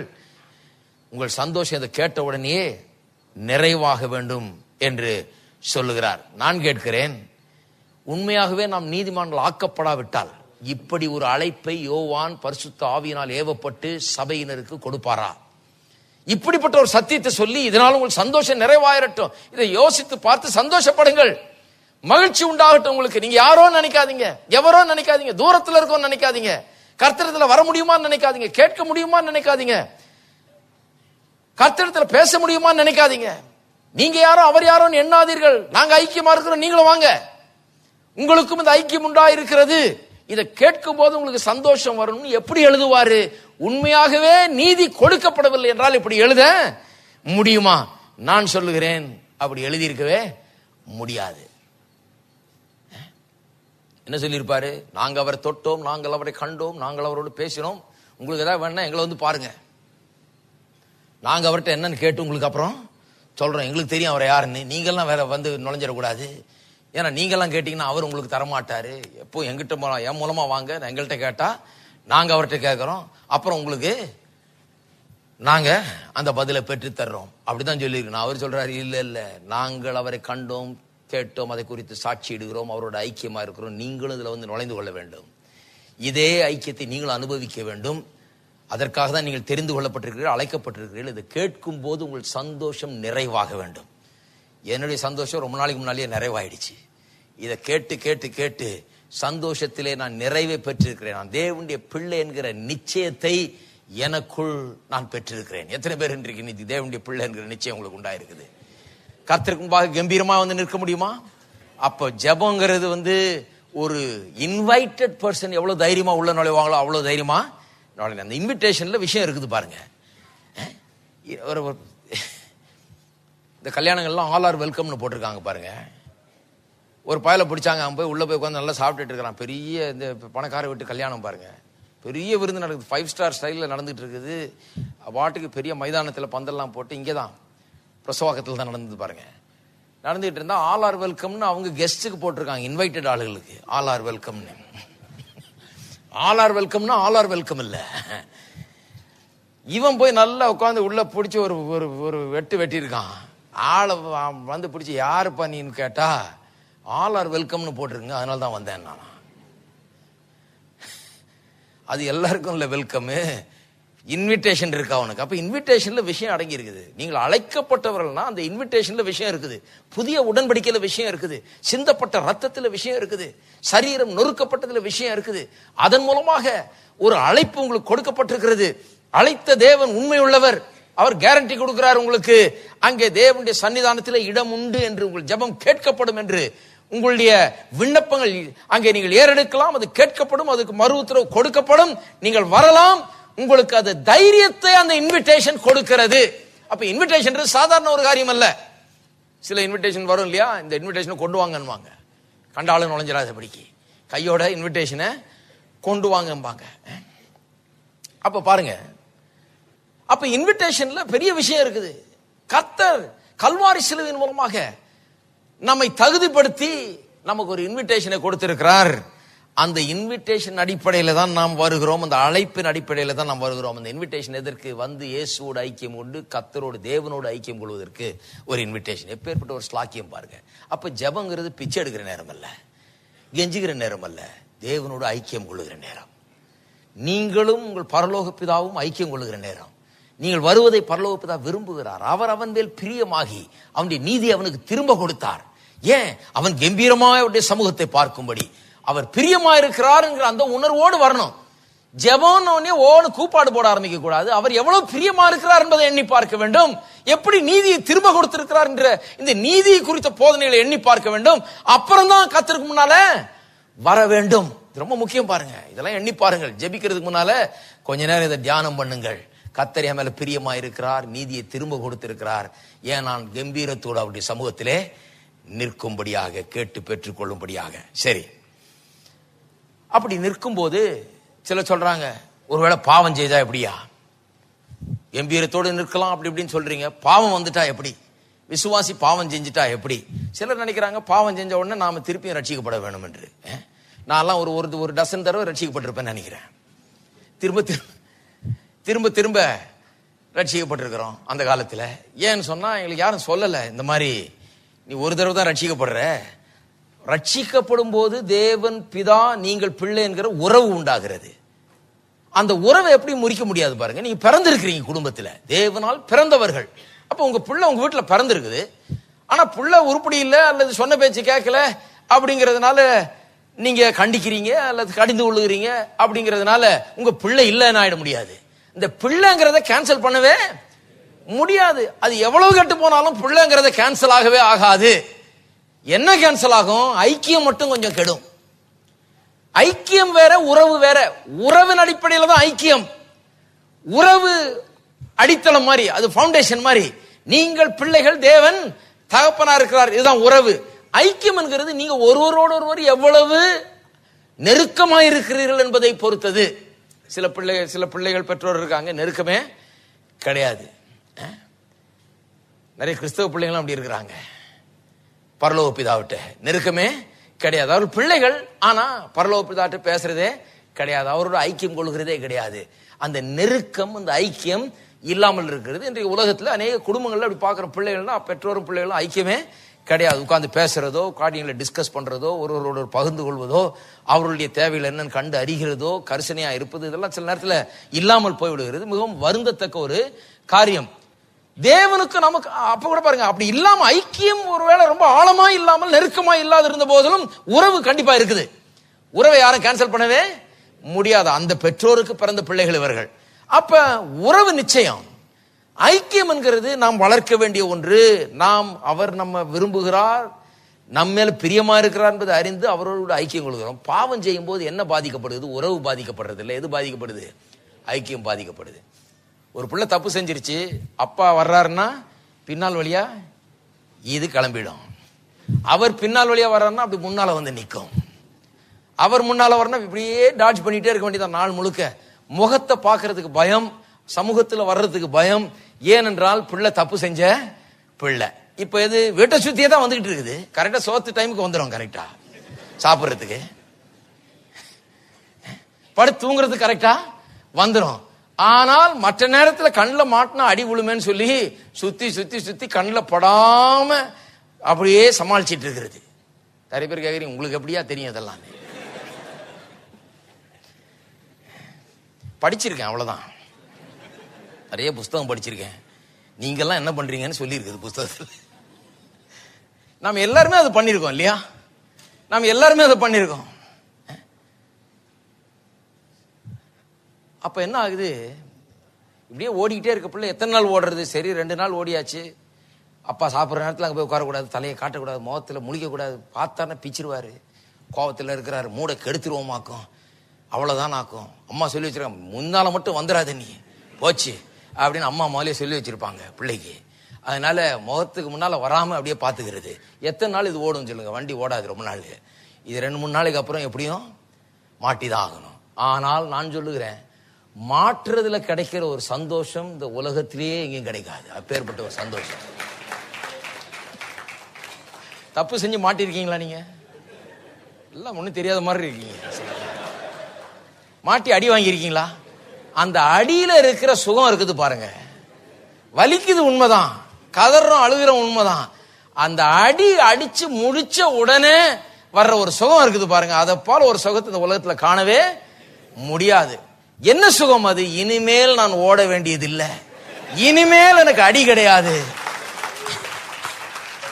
இனிமேல் எனக்கு சஞ்சலம் இல்லை, இனிமேல் எனக்கு பயம் இல்லை, கணக்கு தீர்ந்து விட்டது. இதனாலதான் ஏசாயா 53:5 சொல்லுகிறது, சமாதானத்தை உண்டு பண்ணும் ஆக்கினை, நமக்கு சமாதானத்தை உண்டு பண்ணும் ஆக்கினை, ஆக்கினைனா அடி, அவர் மேல் விழுந்தது. கிறிஸ்தவ செய்தி என்ன? உங்கள் மேல விழ வேண்டிய அடி. நீங்கள் பாவிகள், நீங்கள் குற்றவாளிகளா தேவனுக்கு முன்னால இருந்தீங்க. தேவன் அறியாதவர்களா இருந்தவங்க நீங்க பாவிகளா இருந்தீங்க, பாவத்தில் கிடந்தீங்க, அக்கிரமக்காரர்களா இருந்தீங்க. உங்கள் மேல விழ வேண்டிய அடி, உங்களுக்கு ஏற்பட வேண்டிய சிலுவை மரணம், உங்களுக்கு கொடுக்கப்பட வேண்டிய தண்டனை, பாவத்தின் சம்பளம் மரணம் என்று சொல்லி இருக்கிறது. தேவனுடைய கட்டளை அப்படி சொல்லி இருக்கிறது. பாவம் செய்கிற ஆத்துமா சாகவே சாகும் என்று எழுதி இருக்கிறது. அந்த சாவும் மரணமும் அந்த தண்டனையும் அந்த ஆக்கினை தீர்ப்பும் அவர் மேல் விழுந்தது. அதனாலதான் இது நற்செய்தி. அதை கேட்ட உடனே அடி வாங்கி முடிச்சு கணக்கு தீர்த்து பிள்ளைக்கு வர்ற சந்தோஷம் வரணும். இல்லைன்னா அது காஸ்பல் பிரீச்சிங் கிடையாது. அப்படியே மீட்டிங்ல வந்து அப்படியே திருட்டு விழிச்சிட்டு உட்கார்ந்துட்டு இருப்பாங்க குற்றவாளி மாதிரி. காஸ்பல் பிரீச்சிங் பண்ண உடனே, பா இப்படி ஒண்ணு இருக்கா, நம்முடைய பாவங்கள்லாம் மன்னிக்கப்படுகிறதா, நம்முடைய அடியெல்லாம் அவர் வாங்கிட்டாரா, அந்த கணக்கெல்லாம் அவர் தீர்த்துட்டாரா, இப்ப கடவுளுக்கு முன்னால் நான் வரலாமா, என்னுடைய பரலோக பிதாவை நான் கம்பீரத்தோடு ஏறெடுத்து பார்க்கலாமா என்கிற அந்த சந்தோஷம் இருக்கிறதே, அந்த சந்தோஷத்துக்கு ஈடு இணை இந்த உலகத்துல எதுவுமே கிடையாது. நீங்க எல்லாம் அதை உணர்ந்து இருக்கிறீங்க. அந்த அடிக்கிற நேரம் தான் கஷ்டம். அந்த அடி வாங்கி பாக்கி தீர்த்த உடனே பா நிம்மதியா இருக்கு. எத்தனை நாள் தான் அப்படி ஓடிக்கிட்டே இருக்கிறது, ஓடுறதை நிறுத்திட்டு நம்ம வீட்டில் ஒழுங்கா இருக்கலாம். அதுக்கு மேல திருப்பி திருப்பி வந்து அப்பா அடிக்க போறது, திருப்பி திருப்பி வா நேத்து அடி வாங்கின பத்தாது, இன்னைக்கு திரும்பவும் அது எனக்கு இன்னும் மனசுலயே இருக்குது, திரும்பவும் நாள் வாங்கிக்கன்னு சொல்ல போறது இல்லை. நம்முடைய பரலோகப்பு தான் நிச்சயமா அப்படி சொல்ல போறது. ஒருவேளை இந்த உலக தகப்பன்கள் சில நேரத்தில் அப்படிலாம் பண்றவங்க கூட இருக்கலாம். ஒருவேளை அவங்க கூட பார்க்க முடியாது, ரொம்ப ரொம்ப கிறுக்கு பிடிச்ச ஆளா இருக்கும் அப்படி பண்றதுக்கு. ஆனா பரலோக தகப்பன் ஒருபோதும் அப்படி பண்றது இல்லை. அதனாலதான் சொல்றாரு, உங்களை அழைத்த தேவன் உண்மையுள்ள. அப்படின்னா அர்த்தம், கணக்கை தீர்த்துட்டாரு, உங்களை அழைச்சிட்டாரு, திரும்ப பழைய இதெல்லாம் கொண்டாட போறது இல்ல. அவர் உண்மை உள்ளவர், தைரியமாக நீங்கள் வரலாம். இதுதான் ஜெபத்துக்கு அடிப்படை. பாருங்க, நீதினா இதுதான். தேவனுக்கு முன்பாக நிற்கக்கூடிய திராணியை நான் பெற்றிருக்கிறேன். அந்த திராணியை ஒன்றும் கெடுக்க முடியாது. பாவம் கூட பாருங்க, அந்த திராணியை கெடுத்து போட முடியாது. அந்த ஐக்கியத்தை கொஞ்ச நேரத்துக்கு கெடுக்குது. ஆனால் என்னுடைய பாவம் நான் அறிக்கை செய்து அதை தேவன் முன்பால் கொண்டு வந்து அறிக்கை செய்யும் போது என்னுடைய பாவங்களார என்னை சுத்திகரித்து கழுவுகிறாராம். வாசிப்போம் 6ஆம் வசனம். நாம் அவருடைய ஐக்கியப்பட்டவர்கள் என்று சொல்லியும் 1 யோவான் 1:6 இருளிலே நடக்கிறவர்களாய் இருந்தால் சத்தியத்தின்படி நடவாமல் பொய் சொல்லுகிறவர்களாய் இருப்போம். பாவம் செய்யறதை பற்றி நீங்க சொல்லி இருக்குது. 9ஆம் வசனம் 8ஆம் வசனம், நமக்கு பாவம் இல்லை என்போம் என்னால் நம்மை நாமே வஞ்சிக்கிறவர்களாய் இருப்போம், சத்தியம் நமக்குள் இராது. தப்பு செய்த பிள்ளை வந்து நான் தப்பு செய்யலன்னு யாரும் சொல்றது இல்ல, முட்டாள் தானே, அது தெரியும் தப்பு செஞ்சிருக்கிறேன்னு. 9, நம்முடைய பாவங்களை நாம் அறிக்கையிட்டால், இங்கதான் பதில், வந்துடுறது பெட்டர், ஆஜராயிடுறது பெட்டர். தேவனை விட்டு தூரமா ஓடுறதுக்கு பதிலா பாவம் செய்தவர்கள் தேவனை விட்டு விலகி போகிறதுக்கு பதிலா அநேகர் பாருங்க இன்னைக்கு சில நேரத்தில் தப்பு செஞ்சிடறாங்க. தப்பு செய்தபடினால தேவனை விட்டு விலகி போறது. கோயிலுக்கே வரமாட்டாங்க சில நேரத்தில், பைபிளே வாசிக்கிறது இல்லை, ஜெபம் பண்றது இல்லை, கோயிலுக்கு வர்றதில்லை. ஏன்னா ஏதோ ஒரு தப்பு செஞ்சுட்டேன், கத்திருக்கு நம்ம மேல இனிமே கத்துற, அவ்வளவுதான், பார்த்தா பிச்சிருவாராக்கும், இனிமே அங்க போய் நின்றுட்டு இருக்க கூடாது, கத்தடி சமூகத்தில் நாம் அருகதையற்றவர்கள். அந்த காலத்துல ஞாபகம் இருக்கு பாருங்க, கம்யூன் எடுக்கும்போது பாதி பேர் எங்க மாயமா மறைஞ்சிருவாங்க. பாதி பேர் இல்ல, 75-80% பேர் மாயமா மறைஞ்சிருவாங்க, மீதி பேர் அழுதுட்டு உட்காந்துட்டு இருப்பாங்க. ஏன்னா அவங்களுக்கும் சந்தேகம், ஆண்டவரே நான் தகுதி உள்ளவனா, என்னை தகுதிப்படுத்தும் ஆண்டவரே, என்னை தகுதிப்படுத்தும்னு இவங்க அழுதுகிட்டு இருப்பாங்க. அவர் ஏற்கனவே தகுதிப்படுத்தி விட்டாருன்னு இவங்களுக்கு யாரும் இன்னும் சொல்லல. வருஷ கணக்கில் கோயிலுக்கு போயிட்டு இருக்கிறாங்க. 100 பேர் இருந்தாங்கன்னா 80 பேர் ஓடியே போயிட்டாங்க. கம்யூனியன் உடனே அதுக்கு முன்னால் நைஸா எழுதி நழுவிடுறது. தருப்பு மோட்டார் சைக்கிள்லாம் ஸ்டார்ட் ஆகும் அங்க, கட கட கட கட கடன்னு எல்லாம் பிச்சு ஓடிடு அப்படின்னு. ஏன்னா அவர்கள் சொல்லப்பட்டிருக்கிறது, நீ தகுதி இல்லாதவன் அவ்வளவுதான். நீ மீதி இருக்கிறாலும் அழுக உட்கார்ந்துக்கிட்டு. ஆனா வேத வசனம் என்ன சொல்லுது? நம்முடைய பாவங்களை நாம் அறிக்கையிட்டால், அப்படின்னா என்ன அர்த்தம்? ஒருவேளை தகுதியற்ற விதத்தில் ஏதாவது செய்திருக்கிறீர்களா, பாவம் செய்திருக்கிறீர்களா, பாவம் உள்ள நுழைஞ்சிருச்சா, இந்த உலகத்தின் இன்ஃப்ளூயன்ஸ் மூலமா, தாக்கத்தின் மூலமாக பாவத்துக்கு இடம் கொடுத்து விட்டீர்களா, பிசாசுக்கு இடம் கொடுத்து விட்டீர்களா, தேவனுக்கு பிரியமில்லாத காரியங்களை செஞ்சு விட்டீர்களா? நான் சொல்லுகிறேன், இன்னும் கொஞ்சம் கிட்ட வாங்க, ஓடாதீங்க. ஹலோ, ஓடி போயிடாதீங்க, பின்னால போய் உட்காராதீங்க. இன்னும் கொஞ்சம் தூரம் நான் வெளியே உட்காந்து கேட்டுக்கிறேங்க, கர்த்தருக்கு ஸ்தோத்திரம், இப்பெல்லாம் அவளை ஆவிக்குரிய நிலையில சரியா இல்ல நல்ல முன்னால வந்து உட்காருங்க. உட்கார்ந்து கர்த்தரிடத்தில் உங்கள் பாவங்களை அறிக்கையிட்டால் அவர் என்ன பண்ணுகிறாராம்? பாவங்களை நமக்கு மன்னித்து எல்லா அநியாயத்தையும் நீக்கி, எல்லாம் சொல்லுங்க, எல்லா அநியாயத்தையும் நீக்கி, கொஞ்சம் கூட விட்டு வைக்கிறது இல்லை. வந்து அவர்கிட்ட சொன்னா போதும், அதுதான் பதில் பாருங்க. இல்லைன்னா அந்த குற்ற உணர்வோடு வாழ்ந்துட்டு இருக்கணும், ஜெபிக்க முடியாது, வாதம் வாசிக்க முடியாது, ஒரு சந்தோஷம் இருக்காது, சமாதானம் இருக்காது, ஒரு நிம்மதி இருக்காது. பாவம் செய்த கிறிஸ்தவர்களை பாருங்க, பாவியை காட்டிலும் மோசமான ஆளுங்களா இருப்பாங்க. ரொம்ப ரொம்ப ரொம்ப வருத்தத்தில் இருப்பாங்க. அதுதான் சொல்றேன், தேவனை அறியாதவனை காட்டிலும் ரொம்ப பெரிய வருத்தத்தில் இருப்பான். அவனுக்கு ஒண்ணுமே தெரியாது, அவனால பாவத்தில் சந்தோஷமா இருந்துட்டு இருப்பான் சில நேரத்தில். இவர்கள் நித்திய ஜீவனை ருசி பார்த்தவர்களா இருக்கிறபடினால இப்ப பாவம் செய்தனால இவருடைய குற்ற உணர்வு இவர்கள் ஒரு மிசரபிள் பீப்புளா, ஒரு வேதனை உள்ள ஒரு ஜனமாக மாற்றுகிறது. அதனால்தான் மெய்யான கிறிஸ்தவன் ஒருவன் பாவம் செய்துட்டு அப்படியே வாழ முடியாது. அப்படியே அவன் சந்தோஷமா வாழ்ந்துட்டு இருந்தானா அவன் முதல்ல மெய்யான கிறிஸ்தவனான்றதை யோசித்து பார்க்க வேண்டும். மெய்யான கிறிஸ்தவன் பாவமே செய்யாதவன் அல்ல. மெய்யான கிறிஸ்தவன் ஒரு சின்ன பாவம் செய்தா கூட அவனுக்குள்ள ஒரு பெரிய பாதிப்பு உண்டாகிறது, அவன் சஞ்சலப்படுகிறான், உள்ளத்துல ஒரு பெரிய வருத்தம் உண்டாகிறது. அது அவன் சரி பண்ணுகிற வரைக்கும் அவனுக்கு நிம்மதியே கிடையாது. ஒரு பையன் சொன்னான் பாருங்க என்கிட்ட, ஒரு நாள் கூட்ட முடியல, பல வருஷங்களுக்கு முன்னாடி பிரசங்கம் பண்ணிட்டு இருக்கும்போது ரோமருக்கு எழுது நிருபத்தை குறித்து பிரசங்கம் பண்ணும்போது சொல்ல, இந்த சப்ஜெக்ட்லாம் டீல் பண்ணிட்டு இருக்கிறோம். அப்ப சொல்றாரு, இந்த மாதிரி நான் ரட்சிக்கப்பட்டவங்க, இந்த மாதிரி நடுவில் அப்படி ஆகி போச்சு, கொஞ்சம் பிரச்சனை, கொஞ்சம் பாவம் செஞ்சுட்டேன், அதனால எனக்கு ஒரே உள்ளத்துல ஒரு கேள்வி, நான் தேவனுடைய பிள்ளையா தான் அப்படி செஞ்சிருப்பேனா? ஆகவே எனக்கு உள்ள நான் தேவனுடைய பிள்ளை இல்லைன்ற சத்தம் தான் கேட்குது. எனக்கு பிள்ளை இல்லைன்ற மாதிரி எனக்கு ஒரு உள்ளத்துல எனக்கு பாதிப்பு ஏற்பட்டிருக்குது, ரொம்ப வருத்தத்தில் இருக்கிறேன் அப்படின்னு. நான் சொன்னேன், கண்ணீர் விடுறான் அப்படியே நின்றுட்டு. நான் சொன்னேன், அப்பா நீ கண்ணீர் விடுறத பார்த்தாலே தெரியுது நீ தேவனுடைய பிள்ளைன்னு. ரோட்ல இருக்க பாவியெல்லாம் இங்க கண்ணீர் விட்டு இல்லை. கர்த்தர் அறியாத மக்கள் இங்க நான் பாவின்னு கண்ணீர் விட்டுட்டு இல்லை. ஒருத்தன் நான் பாவி என்று சொல்லி கண்ணீர் விடுறான்னு சொன்னா தேவ ஆவியானவர் அவனுக்குள்ள இருக்கிறாரு, கிரியை செய்து கொண்டிருக்கிறார். அவன் தேவனுடைய பிள்ளையா இருக்கிறபடினால்தான் நான் பாவியா இருக்கிறேனே, பாவம் செய்து விட்டேனேங்கிற உணர்வு அவனுக்கு வந்து விட்டது. அப்ப நான் சொன்னேன், நீ கண்ணீர் விடுறதே அதுக்கு அத்தாட்சி அப்படின்னு. அப்படியே கண்ணீர்லாம் தொடச்சிக்கிட்டு நேரம் நிக்கிறான் ஆளு. இது என்ன புது விதமா இருக்குது விளக்கம்னு. இந்த கண்ணீரே நீ தேவனுடைய பிள்ளைன்னு அர்த்தம். அதனால தான் நீ கண்ணீர் விடலன்னு யாரா கண்ணீர் விடுவாங்களா? நீ விட மாட்டாங்களே. நீ தேவனுடைய பிள்ளைப்பா, அதனால தான் நீ கண்ணீர் விடுற. இன்னைக்கு அறிக்கை செய்தால் உன்னுடைய பாவங்கள் எல்லாம் மன்னித்து எல்லா அக்கிரமத்தையும் அநியாயத்தையும் நீக்கி நம்மை சுத்திகரிப்பதற்கு அவர் மறுபடியும் அதே வார்த்தை, உண்மையும் நீதியும் உள்ளவராயிருக்கிறார். அவர் செஞ்சார்னா பெர்ஃபெக்டா பண்றார், ஒருபோதும் அதை திரும்ப கொண்டு வருவதே கிடையாது. ஆகவே அருமையானவர்களே, fellowship is never broken. Fellowship is the thing that is broken. Relationship is never broken. உறவு ஒருபோதும் முறிவதில்லை, ஐக்கியம் தான் முறிகிறது. அந்த ஐக்கியம் முறிகிற போது அதை பாவத்தை அறிக்கை செய்வதனாலே நாம் சரிபடுத்தி விடலாம். இருக்கீங்களா? சரி, இந்த ஐக்கியம் எப்படி உண்டானது? நீதியின் மூலமாக தான் உண்டானது. பல வசனங்களை வாசிக்கிறேன், கடற்கரை எழுதிக்கிங்க, டைம் அவ்வளோ இல்லை, சீக்கிரம் எழுதிக்கங்க. எபேசியர் 1ஆம் அதிகாரம் 4ஆம் வசனத்தை முதலாவது வாசிக்கிறேன். அதன் பிறகு எபேசியர் 5 இப்படியே போவோம். கொஞ்சம் கடகடன் போறேன். எபேசியர் 1:4, தமக்கு முன்பாக நாம் அன்பில் பரிசுத்தம் உள்ளவர்களும் குற்றமில்லாதவர்களுமாய் இருப்பதற்கு அவர் உலக தோற்றத்துக்கு முன்னே கிறிஸ்துவுக்குள் நம்மை தெரிந்து கொண்டபடியே.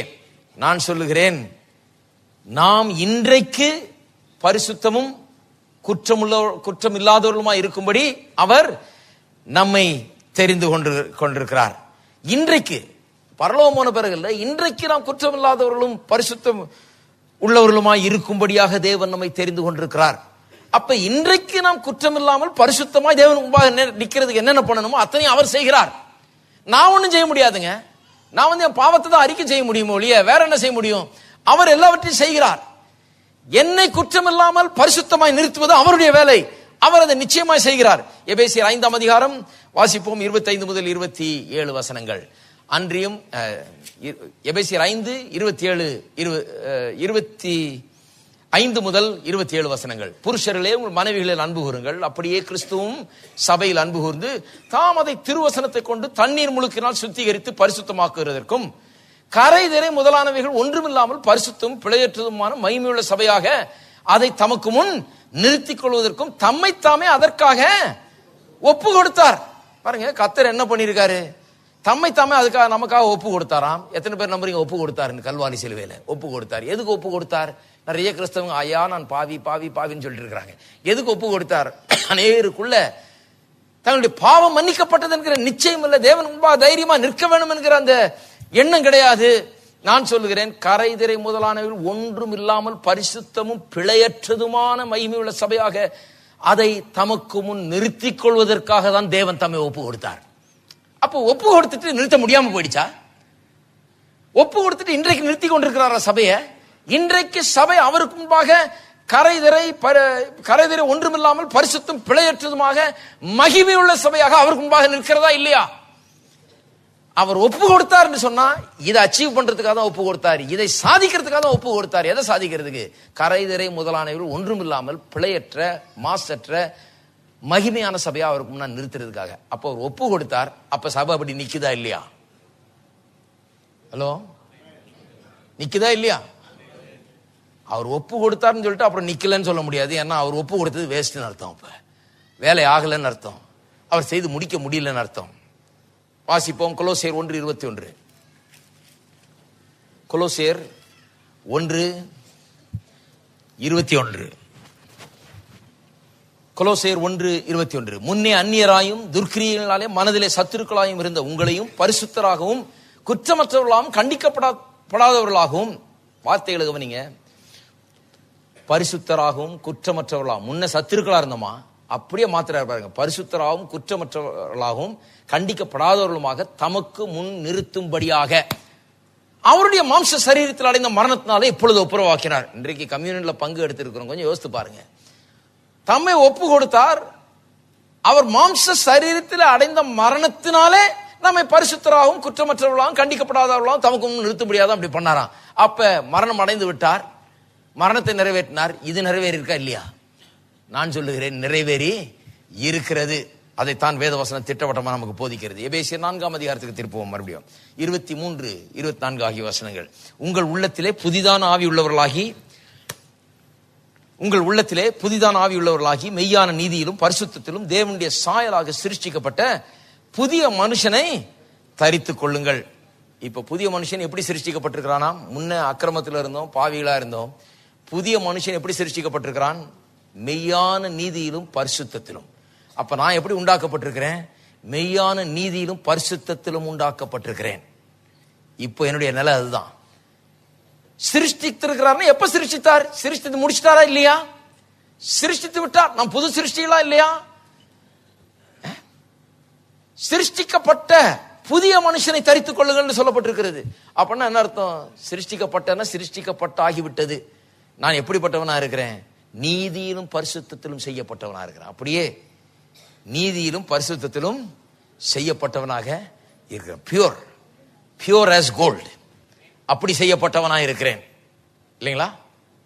சரி, அடுத்தது எபிரேயர் 13. கடகடன் வாசிப்போம், நேரம் ஓடிக்கொண்டிருக்கிறது. எபிரேயர் 13, 20, 21 ஆகிய வசனங்கள். நித்திய உடன்படிக்கையின் ரத்தத்தினாலே ஆடுகளுடைய பெரிய மெய்ப்பரான நம்முடைய கர்த்தராகிய இயேசுவை மரித்தோரிலிருந்து ஏறி வர பண்ணின சமாதானத்தின் தேவன். எல்லாம் பாருங்க, அவருடைய மரணம், உயிர்த்தெழுதல், அதை பற்றி தான் சொல்லுது. அது என்னத்துக்காக நடந்ததுன்னு சொல்லுது. சமாதானத்தை ஏறி வர பண்ணின சமாதானத்தின் தேவன் இயேசு கிறிஸ்துவை கொண்டு தமக்கு முன்பாக பிரியமானதை உங்களில் நடப்பித்து நீங்கள் தம்முடைய சித்தத்தின்படி செய்ய உங்களை சகலவித நற்கிரியிலும் சீர்பொருந்தினவர்கள் ஆக்குவாராக. அவருக்கு என்றைக்கும் மகிமை உண்டாவதாக. அப்ப அவருக்கு முன்னால தகுதியுள்ளவர்களா நம்மளை ஆக்கிட்டாரு. எல்லா வித நற்கிரிகள் நம்ம செய்ய வேண்டியதெல்லாம் சரியான விதத்தில் செய்ய நம்மை சீர்பொருந்தினவர்கள் ஆக்குவாராக. அப்படின்னா என்ன அர்த்தம்? போக போக போக நம்மை அந்த நீதியிலே நம்மை நடக்க செய்து நீதியின் கிரியைகளை நாம் நடப்பிக்கும்படியாய் செய்து என்ன நீதி நமக்காக கொடுக்கப்பட்டிருக்கிறதோ அதற்கேற்ற ஒரு வாழ்க்கை, அதற்கேற்ற ஒரு கனியை நம்முடைய வாழ்க்கையில ஏற்படுத்தும்படியாக அவர் வேலை செய்து கொண்டிருக்கிறாராம். அப்ப அது நடக்குமா நடக்காதா? நிச்சயமாய் நடக்கும். பிலிப்பியர் 1 அதிகாரம் 6 வசனத்துக்கு போவோம். பிலிப்பியர் 1:6. பிலிப்பியர் 1:6 தமிழ்ல வாசிக்கிறது 5. தமிழ்ல வாசிக்கிறது 5. உங்களில் நற்கிரியை தொடங்கினவர் அதை இயேசு கிறிஸ்துவின் நாள் பரியந்தம் முடிய நடத்தி வருவார் என்று நம்பி. தொடங்கினவர் முடிய வரைக்கும் நடத்துவாரா இல்லையா? அநேகம் பேருக்கு சந்தேகம் பாருங்க. நான் போவேனா போக மாட்டேனா? இயேசு வரும்போது எடுத்துக்கொள்ளப்படுவேனா எடுத்துக்கொள்ள மாட்டேன். நான் சொல்றேன், ஆரம்பித்தவர் முடிகிற வரைக்கும் கண்டிப்பா கொண்டு போய் சேர்க்கிற வரைக்கும் கரெக்டா நடத்துவார். அதுதான் வேத வசனம் திட்டவட்டமாக நமக்கு போதிக்கிறது. அவர் நற்கிரியை ஆரம்பித்து விட்டார். நாம் என்றைக்கு ரட்சிக்கப்பட்டோமோ அன்றைக்கே அதை ஆரம்பித்து விட்டார். ஆரம்பித்து விட்ட பிறகு இயேசுடைய சகல காரியங்களையும் சகல நற்குணங்களையும் சகல காரியங்களையும் கொண்டு வந்து நமக்குள்ளே வைத்து கட்டி கொண்டிருக்கிறார். எப்படி கட்டி கொண்டிருக்கிறார்? தம்முடைய வார்த்தையின் மூலமாக. தம்முடைய வார்த்தையின் மூலமாக அன்றாடம் நமக்குள்ளே கிரியை செய்து இயேசுவை போலவே வாழக்கூடியவர்களாக நம்மை மாற்றிக் கொண்டிருக்கிறார். அப்படியே தம்முடைய அன்பிலே நம்மை தோய்த்து கொண்டிருக்கிறார்.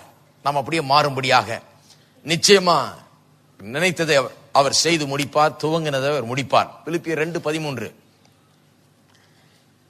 ஏனெனில் தேவனே தம்முடைய தயவுள்ள சித்தத்தின்படி விருப்பத்தையும் செய்கையும் உங்களில் உண்டாக்குகிறவராய் இருக்கிறார்.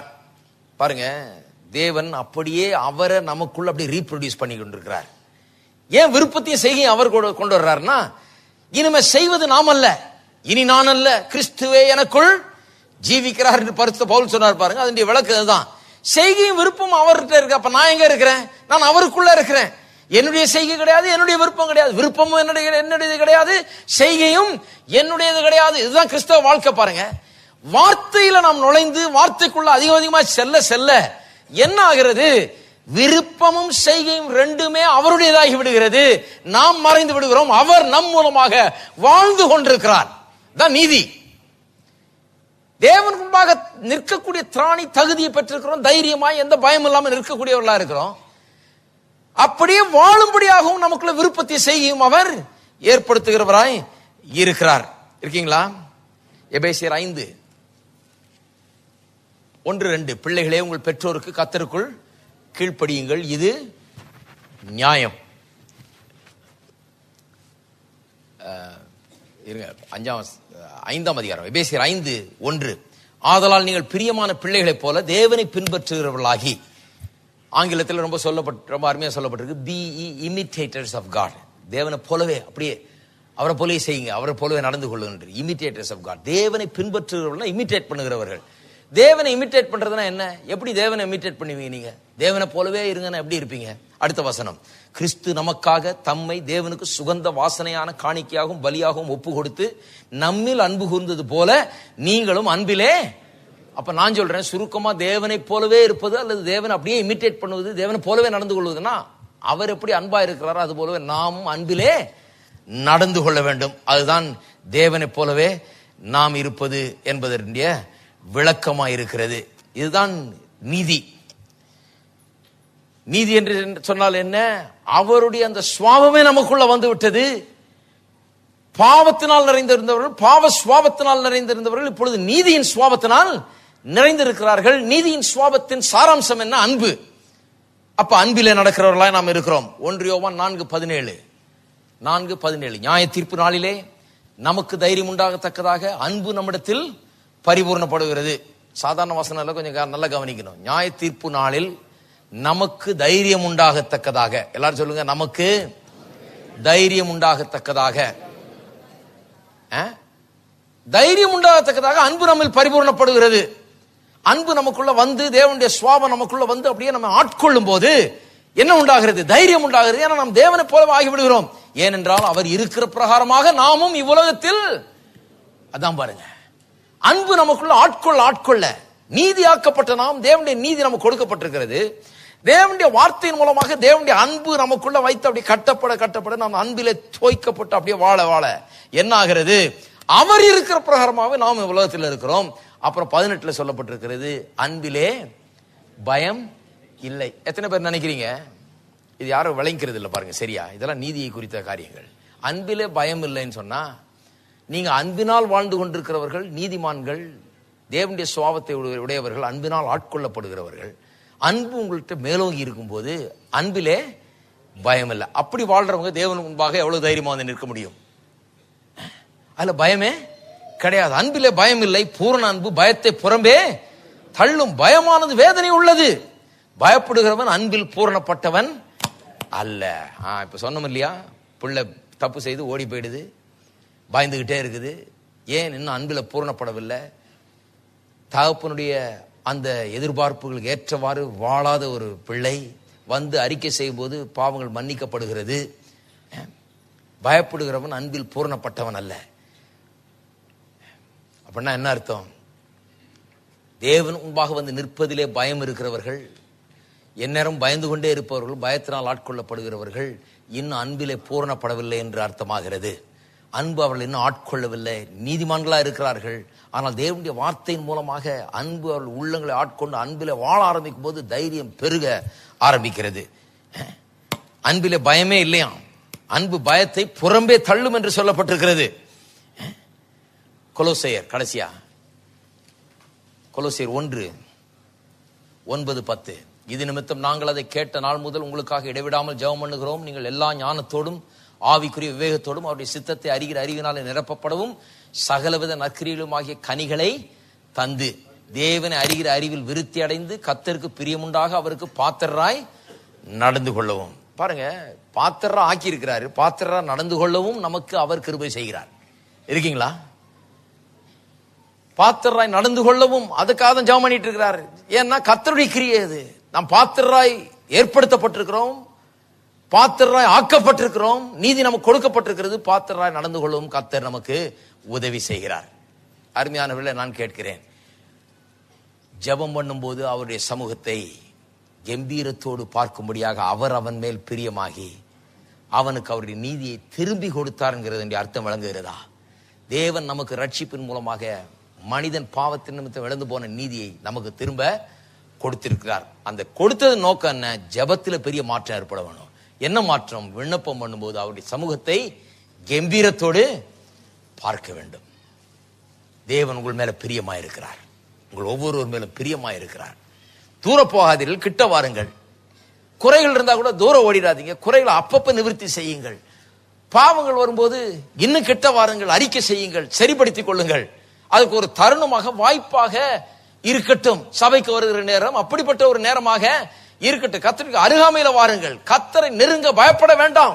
ஏனென்றால் என்ன நடந்தாலும் சரி, அவர் உங்களுடைய தகப்பன், நீங்கள் அவருடைய பிள்ளை. எழுந்து நிற்போம். அந்த ஸ்டாண்டிங்கை யாரும் மாற்ற முடியாது. நான் பிள்ளை, அதனால கர்த்தருக்கு முன்னால வர்றேன்றதை யாரும் மாற்றவே முடியவே முடியாது. அதுதான் ஜெபத்தின் அஸ்திபாரம். அப்ப நம்முடைய குறைகள் கூட நம்முடைய ஜெபத்தை தடை செய்ய முடியாது. பாருங்க, நாம அறிக்கை செய்து சரி பண்ணிட்டோம்னா நம்முடைய ஜெபத்துக்கு அது தடையா இருக்க முடியாது. நம்ம எல்லாரும் கரங்களை ஊத்தி கர்த்தரை துதிப்போம், ஸ்தோத்திரம் செய்வோம். ஹல்லேலூயா, ஸ்தோத்திரம். கர்த்தருடைய பெரிதான அன்புக்காக கர்த்தரை ஸ்தோத்திரியுங்கள். பெரிதான கிருபை, இப்பேற்பட்ட மேன்மை நமக்கு கொடுத்திருக்கிறார். விழுவாதபடி வழுவாதபடி நம்மை காக்கிறவர் அவர். ஆதாம் விழுந்து போனான், நாம் விழாதபடி, அதனால தான் கர்த்தரை இயேசுக்குள்ள நம்ம கொண்டு போய் வைத்து விட்டார். ஹல்லேலூயா. பிள்ளைகளாக்கி விட்டார், நம்மை சொந்தமாக்கி கொண்டார். ஹல்லேலூயா, ஸ்தோத்திரம் கர்த்தாவே. எங்கள் அன்பின் பிதாவே துதிக்கிறோம், ஸ்தோத்திரிக்கிறோம். இந்த அற்புதமான சத்தியங்கள் உள்ளங்களை ஆட்கொள்ளட்டும். தேவ வார்த்தை கர்த்தாவே உள்ளங்களை நிரப்பட்டு இன்றைக்கு தைரியத்தினால் மக்கள் நிரம்பட்டும். கர்த்தாவே உற்சாகத்தினால் நிரம்பட்டும். சோர்ந்து போய் வந்திருக்கிறவர்கள், வாழ்க்கையில பலவிதமான விரக்தியை சந்தித்து வந்திருக்கிறவர்கள் கூட இன்றைக்கு தைரியமுள்ளவர்களாய் வீட்டுக்கு செல்லட்டும். கர்த்தர் அவர்களோடு இருக்கிறார். கம்பீரமாய் இவர்கள் தேவனுடைய சமூகத்தை பார்க்க முடியும். கர்த்தர் இவர்கள் மேல் பிரியமாய் இருக்கிறார். ரட்சிப்பின் மூலமாய் நீதியை திரும்ப தந்திருக்கிறார் என்பதை அறிந்து கொண்டவர்களாய் இந்த இடத்தை விட்டு செல்லட்டும். கர்த்தாவே கம்பீரமாய் உம்முடைய சமூகத்தை நோக்கி பார்க்கட்டும். கர்த்தாவே உம்முடைய பிள்ளைகளாய் நோக்கி பார்க்கட்டும். உம்முடைய பிள்ளைகள் என்கிற ஸ்தானத்தில் நிற்கட்டும். ஜெபம் நீர் எங்களுக்கு கொடுத்த அழைப்பு, நீர் அழைத்தபடினால் நாம் வருகிறோம். கர்த்தாவே அதை உணர்ந்து கொள்ளட்டும். நாங்கள் அந்நியர் அல்ல, பரதேசிகள் அல்ல, தூசிகள் அல்ல, குப்பை அல்ல. நீர் அழைத்ததினால் உம்முடைய பிள்ளைகளாக நாங்கள் வருகிறோம். பாக்கியம் பெற்ற மக்கள் என்பதை நாங்கள் உணர்கிறோம். ஒவ்வொரு குடும்பத்திலும் ஒவ்வொரு வாழ்க்கையிலும் ஜெபம் மேன்மையடையட்டும். ஜெபத்திற்கு பதில்கள் உண்டாகட்டும். பெரிய அற்புதங்கள் அவருடைய வாழ்க்கையில் நடக்கட்டும். கர்த்தாவே பெரிய காரியங்களை அவர்கள் காணட்டும். தேவ நாமம் அவர்கள் மூலமாக மகிமைப்படட்டும். எல்லா ஆசீர்வாதத்தினாலும் நம்முடைய மக்களை நிரப்புவீராக. இயேசுவின் நாமத்திலே ஜெபிக்கிறோம். நம்முடைய கர்த்தராகிய இயேசு கிறிஸ்துவின் கிருபையும் பிதாவாகிய தேவனுடைய அன்பும் பரிசுத்த ஆவியானவருடைய ஐக்கியம் நம் அனைவரோடும் இன்றைக்கும் என்றைக்கும் இருப்பதாக. ஆமென். எல்லாரும் சேர்ந்து இந்த பாடலை பாடுவோம். பிறகு நாம் கலைஞர் செல்லலாம். சாயங்காலம் வெற்றியை குறித்து போதித்து வருகிறேன், தவற விடாதீர்கள். செவ்வாய்க்கிழமை சாயங்காலம் திருமணமும் குடும்ப வாழ்க்கை, அதை நிச்சயமா விடாதீங்க.